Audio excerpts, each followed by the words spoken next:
Hello friends, এই যে গাছটা সেদিনকে নিয়ে এলাম নার্সারি থেকে, একটা ইনডোর প্ল্যান্ট।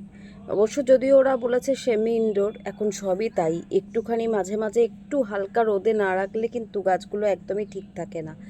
তো একেই আজকে রিপোর্ট করে দিই, চলুন। এই যে এর জন্য এই টবটা রেডি করেছি, খোলামকুচি তো দিয়েই দিয়েছি। এবার চলুন একটু সিন্ডার দিয়ে দিয়ে এর তলায়। অ্যাকচুয়ালি দেখুন, যে কোনো গাছের ক্ষেত্রে ফার্স্ট কন্ডিশন হচ্ছে সানলাইট কম বেশি লাগবেই, আর সেকেন্ড হচ্ছে ড্রেনেজ সিস্টেমটা। যেহেতু আমরা টবে গাছ করি, একদম ওয়েল থাকলে গাছ ঠিক থাকতে বাধ্য। এবার দেখুন, এই যে সয়েল মিডিয়ায় করব গাছটা, এখানে আমি রেডি করেই নিয়েছি। এর জন্য নিয়েছি 1 ভাগ গার্ডেন সয়েল, আর তার সাথে 2টো কম্পোস্ট আমি 2 ভাগ মিশিয়ে নিয়েছি। 1 ভাগ দিয়েছি গোবর সার আর 1 ভাগ দিয়েছি ভার্মি কম্পোস্ট।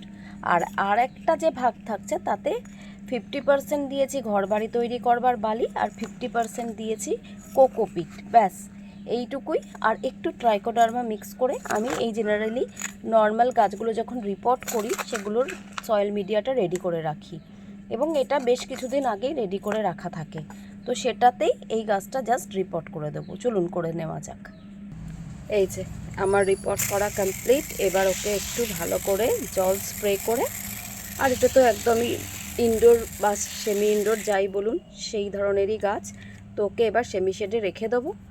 তারপর একটু সেটেল হলে ওই 10-15 দিন পর পর মাঝে মাঝে একটু ওই হালকা সানলাইট যেখানে পড়ে সেখানে রাখলেই আশা করি গাছটা ঠিকঠাকভাবেই গ্রো করবে।